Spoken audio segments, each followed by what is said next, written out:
Cinema മേഖലയുമായി ബന്ധപ്പെട്ടുള്ള ഏറ്റവും വലിയ സംഘടനയാണ് താരസംഘടനയാണ് അമ്മ. അപ്പോൾ ഈ അമ്മയുടെ കുടുംബ സംഗമത്തെ ചൊല്ലിയുള്ള തർക്കം വീണ്ടും കടുക്കുന്നുണ്ട്.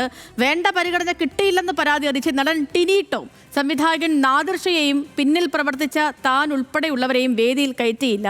വേദിയിൽ ഞങ്ങളുടെ കണ്ണീർ വീണിട്ടുണ്ടെന്നും ടിനി ടോം പറയുകയാണ്. വാട്സാപ്പിലൂടെയാണ് അംഗങ്ങളെ ടിനി ടോം പരാതി അറിയിച്ചത്. സെയ്ഫുനീസ് അലിയാറാണ് വിവരങ്ങളുമായിട്ടുള്ളത്. സെയ്ഫു, അങ്ങനെ ഈ അമ്മയുടെ കുടുംബ സംഗമമൊക്കെ നടന്നു, പക്ഷേ പരിഗണനാ തർക്കം ഉണ്ട് അല്ലേ?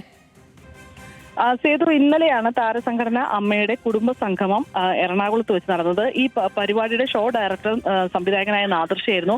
ഒപ്പം തന്നെ എക്സിക്യൂട്ടീവ് അംഗങ്ങളായ ടിനി ടോം, സരയു, കൈലാഷ്, സിജോയ് വർഗീസ് തുടങ്ങിയവരൊക്കെ ആയിരുന്നു ഷോയുടെ പരിപാടിയുടെ ഭാഗമായി ഇത് വിജയിപ്പിക്കാനായി മറ്റുള്ള എല്ലാ അംഗങ്ങൾക്കും ഒപ്പം തന്നെ പ്രവർത്തിച്ചിരുന്നത്. പക്ഷേ ഈ നാദിർ ഷാ അടക്കമുള്ള ഈ ഷോയുടെ ഡയറക്ടറായിരുന്ന നാദിർ ഷയെ ഒപ്പം തന്നെ ഈ പരിപാടിക്ക് വേണ്ടി പ്രയത്നിച്ച ആളുകളെയും വേദിയിൽ വിളിക്കുകയോ അവരെ അഭിനന്ദിക്കുകയോ ചെയ്തില്ല എന്നുള്ളതാണ് ടിനി ടോം പരാതിയായി അംഗങ്ങൾക്ക് അയച്ച കത്തിൽ പറയുന്നത്. അതായത് ഈ അവിടെ ക്ലീൻ ചെയ്യാൻ നിന്ന ആളുകളെ വരെ സ്റ്റേജിൽ വിളിച്ച് ബഹുമാനിച്ചു. പക്ഷേ ഇവർക്ക് വേദി കിട്ടിയില്ല. 17 വയസ്സ് മുതൽ ഷോ ചെയ്യുകയും പരിപാടികൾ അവതരിപ്പിക്കുകയും ചെയ്യുന്ന തങ്ങളെ തഴഞ്ഞു. അമ്പലപ്പറമ്പ് മുതൽ പരിപാടികൾ അവതരിപ്പിച്ചു വരുന്ന ചിലരെ നടന്മാരായി മാത്രമാണ് കണക്കാക്കുന്നതെന്നുമാണ് ടിനി ടോം അംഗങ്ങൾക്ക് അയച്ച പരാതിയിൽ പറയുന്നത്. ഒപ്പം തന്നെ ദല്ലാൽ നന്ദകുമാറിന്റെ ഒരു വെണ്ണലയിലെ അമ്പലമാണ്, ഈ അമ്പല കമ്മിറ്റിയാണ് ഈ പരിപാടിയുടെ സംഘാടന മറ്റും കാര്യങ്ങളെല്ലാം എടുത്തിരുന്നത്.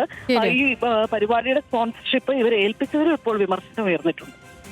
ഓക്കെ, സെയ്ഫുനീസ അലിയാറാണ് വിവരങ്ങൾ നൽകിയത്.